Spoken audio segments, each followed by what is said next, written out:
Yo, it's the motherfucking Kream podcast. We are back for episode 19. I am Japs. I'm Cash. Yes, for this podcast episode, we'd like to give a special thanks to our media partner, Ambidextr. Ambidextr is a digital content marketing company that offers tons of great services. Well, number one, they have graphic design. Number two, they have content writing. Number three, they have media relations. Number four, and all of the above, they have many more other awesome services. If you're interested in seeking out their service, we have links of their socials, website, and email down below. Well, guys, you might be asking yourself, what the fuck does this company Ambidextr have to do with the Kream podcast?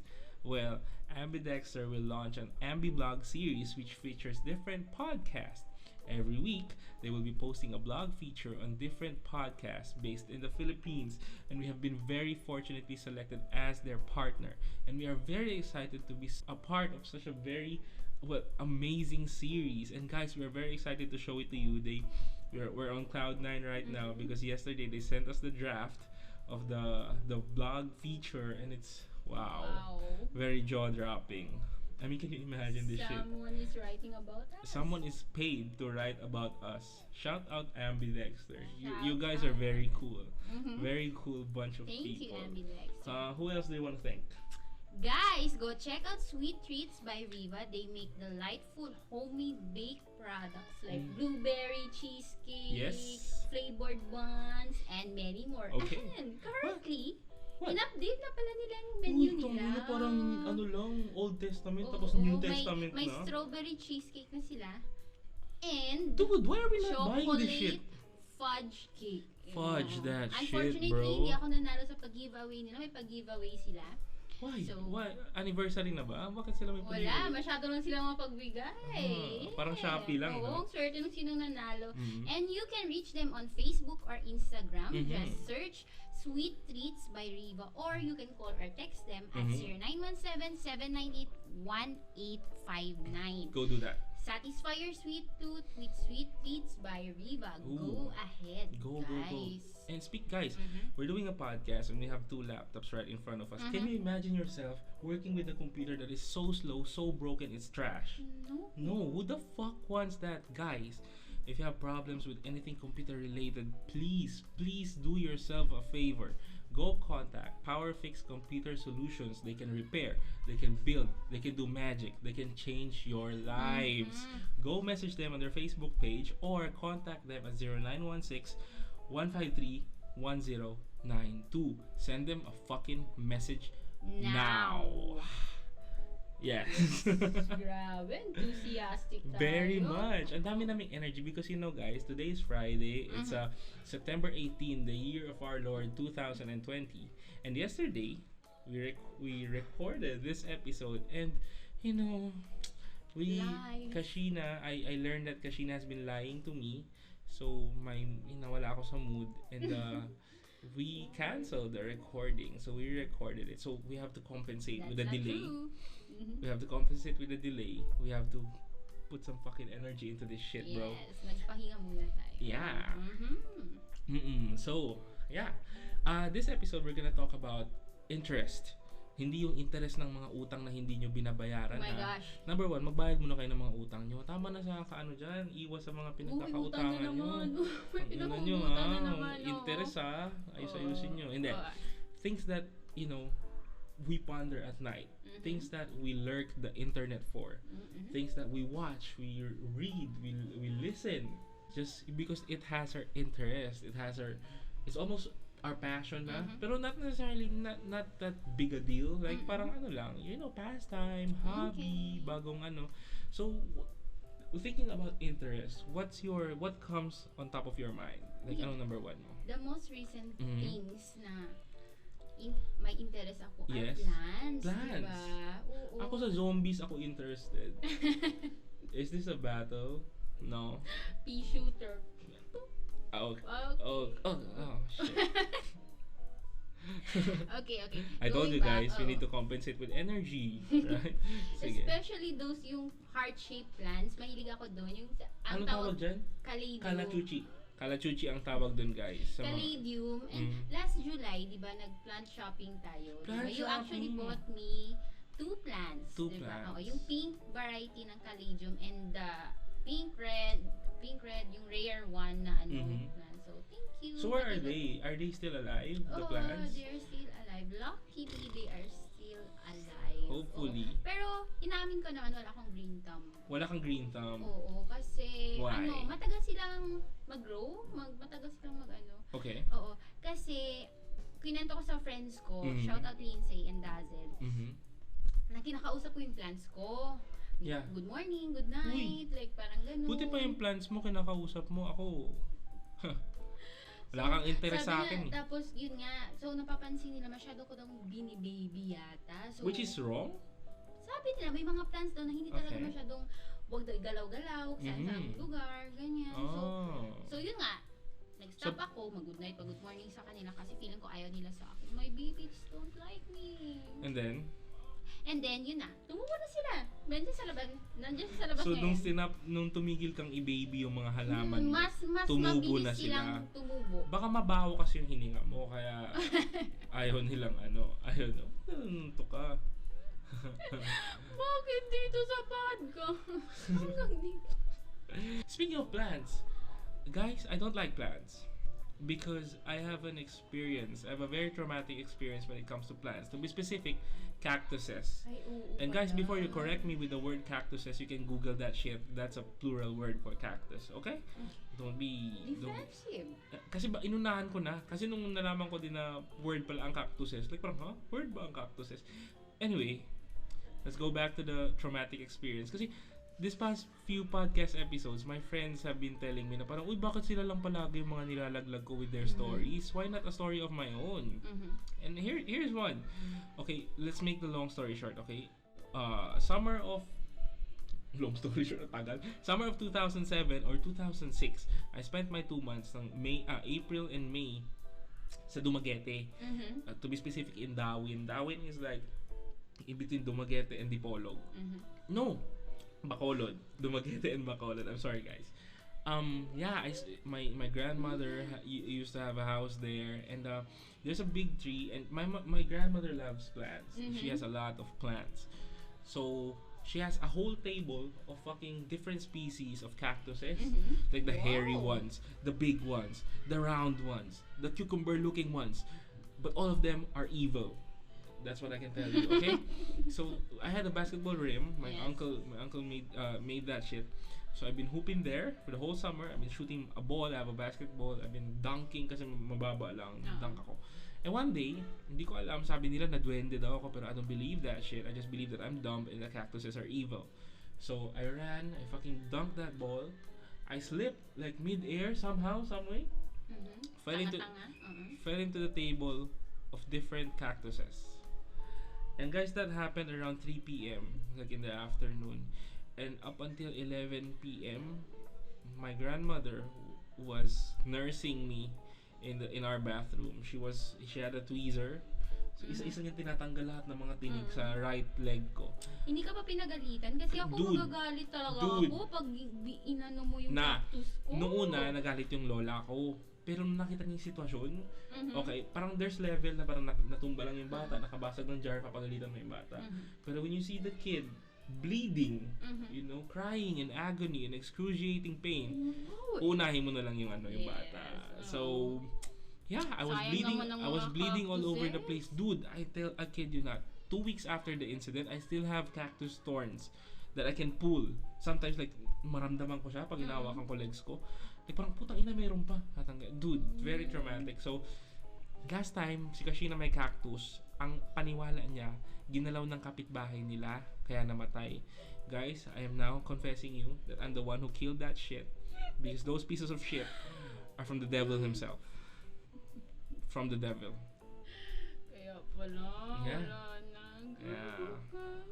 Yun lang. I'm sorry. I'll buy you a new one. Yeah. Wait, back to plants. Back to plants. Oo. Yung mga plants ko had donated. Love na love ako ng mga friends ko. Thank you. Yeah, there's 3 kinds of plants lang si Kashina. She has the donated ones, she has the gifted ones, and she has the stolen ones. She often goes around, especially here sa West Coast, from Southcomb to Calarian. Nilalakad niya every hapon. Namimitas So guys, palagay tayo ng Hindi yan CCTV ako, sa hindi yan mga ako. bakuran natin para mahuli na natin si Kashina. Okay. Yeah. Ikaw, may story ka ba? Ano yung mga interest mo? Maliban sa Cactus. pagpatay ng mga cactuses. No, when I was a kid, my brother and I, when we were growing up, we were really into Pokemon. Ooh. I wanna be the very best. Mhm. Like, no, okay, stop. I need to control myself. Okay, we were so goddamn addicted to Pokemon. Mhm. It was our daily shit, bro. Like, all day long. Pagkagising hanggang sa pagtulog sa gabi. Laro ng Pokemon, nood ng Pokemon. Pokemon. Mhm. Pokemon. Tangina, Pokemon we is finished life. all Pokemon games. Well, my brother, up to this day, still plays all of them. But I stopped nung Generation 5. Okay, we're about to get all nerdy about Pokemon na. All of them repetitively, like Fire Red, Leaf Green, Emerald, Ruby, Sapphire, up to Black and White 2, whatever. I knew the fucking EVs, the IVs, the natures of them shit, the movesets, the TMs, the H, down to the line. I even had a phase in my life na parang I spent more time surfing the internet about Pokemon rather than doing social media. Mhm. That's how fucking bro, I kid you not. And we even collected cards. We watched the cartoons. Like we always, I used to buy DVDs sa town, yung mga marami-rami. And then we had a DVD player. We'd watch that all day long. Bitch, you cannot talk Pokemon with me back then. Like parang, bro, I was a fucking alpha male when it comes to Pokemon. Seriously, I was a Pokemon baby. I was a walking Pokedex. But you know, guys, all hobbies and interests die down soon enough. Maybe it's because of age. Mhm. It's because of busyness. It's because of other new ones. Like yung nagkaroon ka ng bagong interest. Yeah. So you move on. Speaking of Pokemon, yung movie. What movie? Ito na naman tayo eh. Ito na, ikukwento ko na bago pa ano. Oo. Guys, yung pinaka-first movie na pinanood namin sa cinema Yes, pinaka-first movie, ha? as a couple As a was couple. Pokemon Detective Pikachu.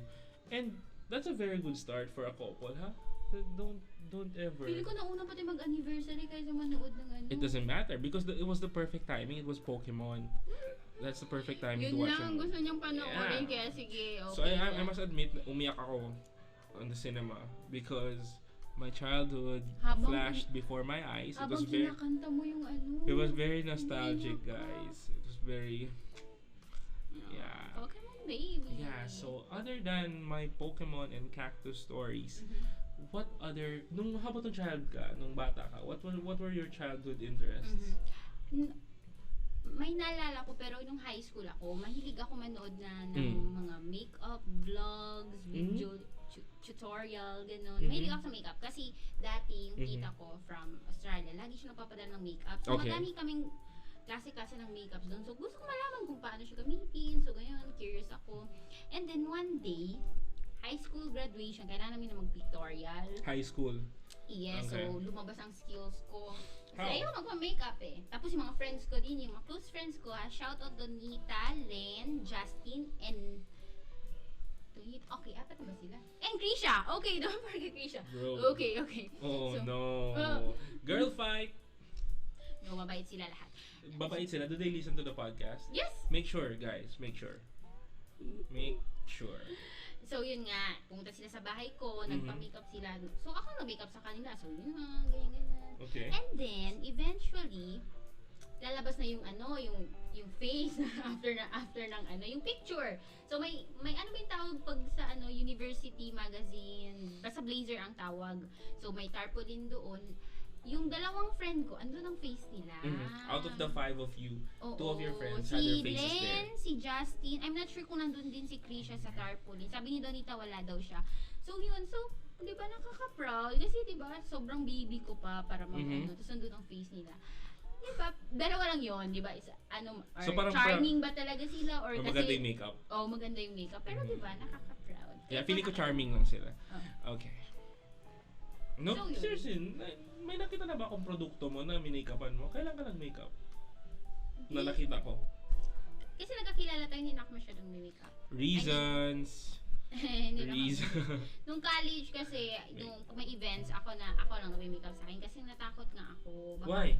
Kasi may kapitbahay ako, nagpa-makeup siya. Nabangga siya ng sasakyan after na offense sa magpa-make. mga makeup artist dyan. What? Oo, kasi Oh my God. nagpa-makeup yung kapitbahay ko, tapos after that, marami na siyang acne. Parang mahirapan siya. So, Ako natakot din. ako dati. So, ngayon wala na. So, yun. Ikaw, gusto mo magpa-makeup sa akin? Maybe when I die, you can make me up. Make me up? Make up, di ba? Make me up.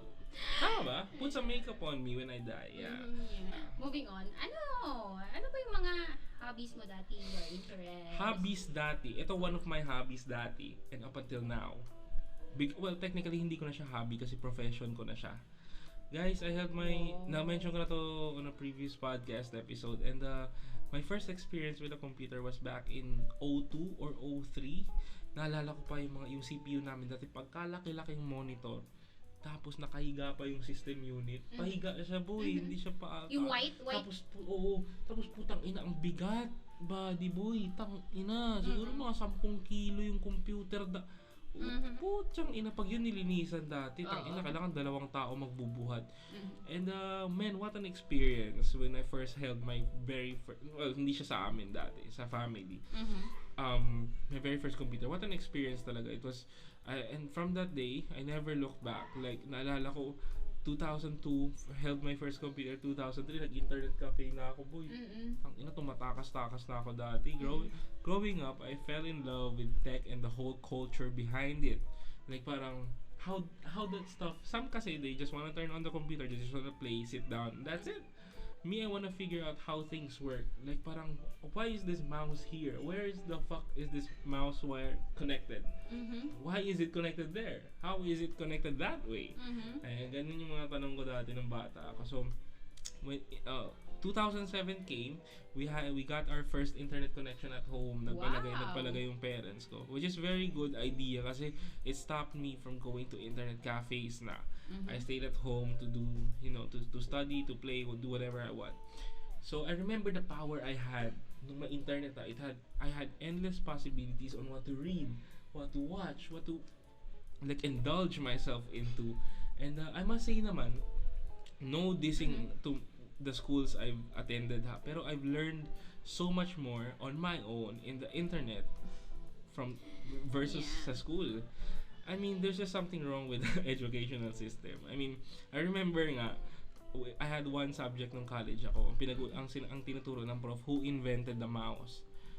And I was like, who the fuck cares who invented the mouse? Why do I need to learn? Teach me what's inside the mouse. Teach me how do fucking mouse sensors work. Teach me how do they make the scroll wheel. I don't want to learn who the fuck invented the mouse. That's irrelevant, bro. That's very dumb. Fucking shit, man. What a waste of money. What a waste of money studying talaga. Anyway. No, it's not a waste of so money. fast forward years later, siguro the teacher was just garbage. One of those teachers, no? Yeah. And fast forward years later, my interests and thirsts have came to fruition. I am now a professional network administrator, aka taga-ayos ng printer. Yun lang naman yan. The joke lang. And the learning still does not stop naman. Continuously when there's new hardware, you study it, how to configure that shit. And speaking of all that tech, I know that shit is somehow boring. Guys, I recommend you to go into Netflix.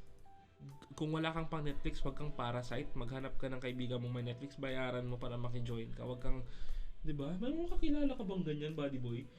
Mga nakiki-Netflix, nakiki-Spotify nang walang bayad. Itong mga taong to eh. I recommend you to go watch The Social Dilemma. Brother. Bro, it's the first time ever kasi you have videos of this sa YouTube na exposing the tech, the dark sides of the tech industry. And this time, for the first time ever, on a big scale, big platform like Netflix, they're shedding the light into this issue, and it's very good so that more people are aware because I mean, not being a smart ass, but I know this shit na. I mean, I had an idea of the illegal data gathering they do, the immoral, inhumane algorithms they do to control your emotions, your interests, and whatever ganyan. So, guys, long story short, just go watch The Social Dilemma. Yeah, have you watched it na? I recommended it. Yeah, sayang busy naman. Busy pa ako sa Grey's Anatomy. Busy? Hindi ka nga nagbabayad ng Netflix. Lakas mo makabisi sa Grey's Anatomy. So, how about you? Like, ngayon, what interests you this day? Another thing that interests me ngayon. Another thing? Oo. Na-interested ako. Okay.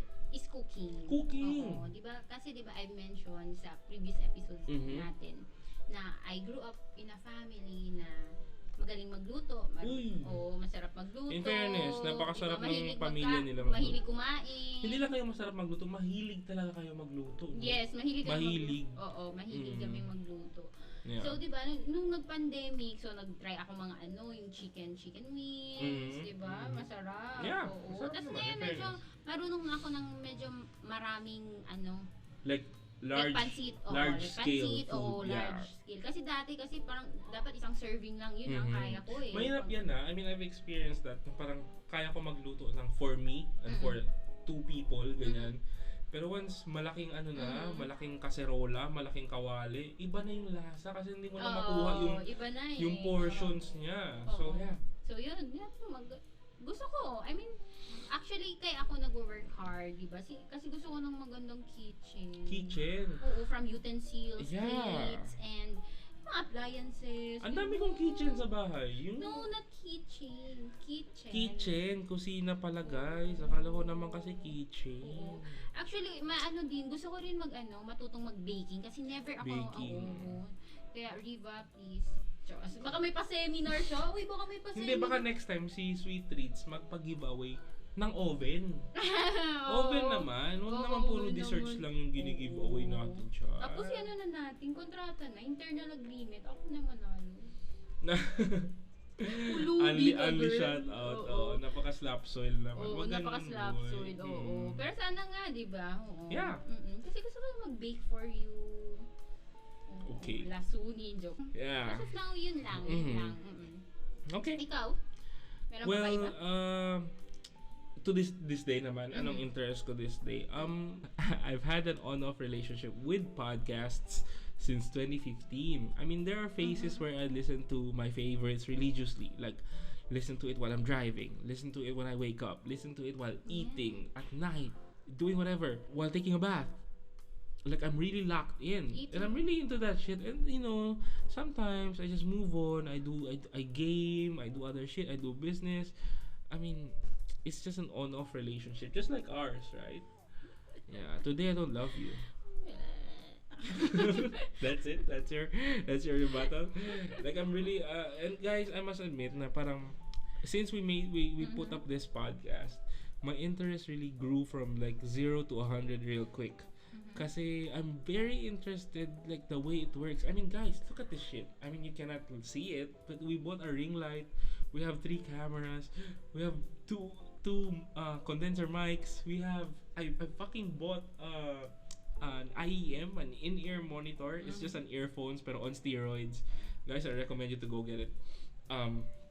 Just to get that sound stage right. And I must admit that I'm very interested into this audio thing. I mean, I've known how to edit na video and audio, but this time, dati kasi trim lang alam ko, add some bass, add some treble. Right now, like I'm tinkering noise floor, I'm tinkering all this shit, all this nerdy stuff, and it's really interesting. I mean, I must say I'm really happy that I'm into this shit. Same? Oh. How can you say same when you don't even help sa post production, guys? This room. Well, Kashina has the location, but pre-production, production, and post-production, that's all me, bro. Dinner. Okay, dinner. Okay. Pre-podcast dinner. Oh. Pre-podcast dinner. I guess so. That's it. And guys, I mean, okay, let's go deeper into this podcast shit. I mean, okay, we always advice na parang if you're good at something, never do it for free. Okay, and money is always in our minds naman. We always say that shit. And but I must admit, putting up this podcast wasn't really about the money. It was not about monetization. That's why I've learned nga last time na YouTube would not monetize videos na has the F word, has the S word, has the MF word. Like what I mean by that is fuck, motherfucking, shit, all that shit. YouTube would not monetize you if you don't censor that shit. And I don't plan to censor anything because it's not about the money. It's about the expression. It's about the raw feeling.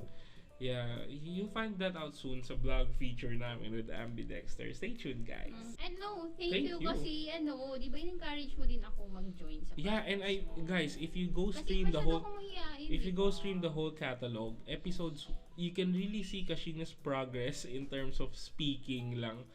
I mean, Masyado akong you go stream the whole thing. na naman ako. You go stream the whole thing and you'll realize that. Ako makapal na talaga mukha ko siguro. So conclusions, what are your conclusions for this topic? Sometimes it's sad na marami tayong bagay na alam gawin pero hindi tayo magaling. Diba? Okay, I can relate. Yes, I understand. That's why I really look up to those people na Mm-hmm.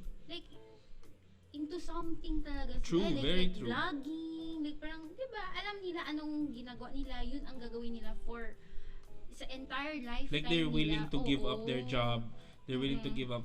They're willing to sacrifice to do what's interests parang them. they are born this way, sabi Uy, ni Lady Gaga. so I admit I don't belong to that group. Mhm. Pero it doesn't mean I'm not content with my life right now or happy. Contented, you're not. Pero happy ako. Yeah, and you're contented. Are you contented? Yes, I'm content. I'm Okay. happy, really happy. Okay. And Buti ka pa. alam mo, no, there's these people lang talaga na like me, di ba? Like, parang, like, we do it naturally. Like, go with the flow. Mhm. Like, anong... Yeah, ride the wave. There's nothing There's wrong nothing with wrong with with being not an expert. I mean, life is it's all about the continuous learning in life. And maybe this year hindi ka pa expert sa interest na pinasok mo. And maybe next year you're a fucking pro. Who knows? Yes. Yeah, how about you? Well, me, I really like people who are into shit. And what I mean by that is, when I listen to someone talk wholeheartedly about something their world revolves around, like, it doesn't matter if it's nonsense, if it's I don't believe the same way you believe in. Like, when you go up on me and say na parang, dude, the sky is yellow. And that's nonsense, that's stupid. But when I ask you, why do you think the sky is yellow? And you go sit with me and tell me the whole thing about the history and whatever. Okay, I mean, I can respect that shit. I mean, you did your research, you put your your soul and heart into this shit, and maybe that's a great conversation starter. And I think it's very important then to keep that drive, that passion, that interest, because it's what makes us human. Yes. I mean, that repetitive, tinkering with your interests and honing your skills, it's just a recipe for success. And everybody wants to succeed in their own path. Diba? Kasi diba, it doesn't mean that you're not grateful for what you have right now. Like, Okay. pag mag-strive ka, pag may gusto kang ibang gawin, may gusto kang ibang gawin, like, ayaw mo lang gusto mo mag-grow. Yeah, people always say matuto kang makontento. Yes. Pero, But why? I mean, iba ang pagiging kontento sa pagiging complacent. Okay? You can be content. Wait, oh my god. I know I'm making a point, but I don't have an example or an analogy. But that's true. You can be contented to where you are, but the learning does not stop. yes. The practice does not I stop. agree. And you should be always, sabihan nila, each day you should be a better version of yourself. Okay, I think that's all the time that we have. Do you have anything else to say, my darling? Guys, don't forget to like and follow our Facebook page and don't forget to like and subscribe on our YouTube channel. Very good. Follow our Spotify playlist and always Always. Oh, what? stream Kream. Guys, always stream Kream. I mean, if you're gonna stream, why not Kream, right? Yes. Oh, I like that. If you're gonna stream, why not Kream? I mean, yeah. Kahit saan, guys. Kahit CR, saan. Kumakain kayo. True. Uy, birthday ni, kahapon, ng best friend ko. Shout out, Dazzle. Happy birthday. Out of your 300 best friends, anong number siya? Kasi you have a Uy, lot of walang best ganyan. Bawal yan. daming best friends si Kashina, guys. Happy birthday, Watch your back. Yes. 25 years. Yun na yun? Oo. Okay. Single ladies, go! Bakit pang masaya ka na single ladies? Anong meron sa'yo? No, hindi. Wala. Basta. So guys, I mean, Guys, before we end the episode, I just want to give you a trivia. Guys, did you know that the word goodbye came from the phrase God be with you? You're free to Google that shit. This has been your Kream podcast. Bye! Bye!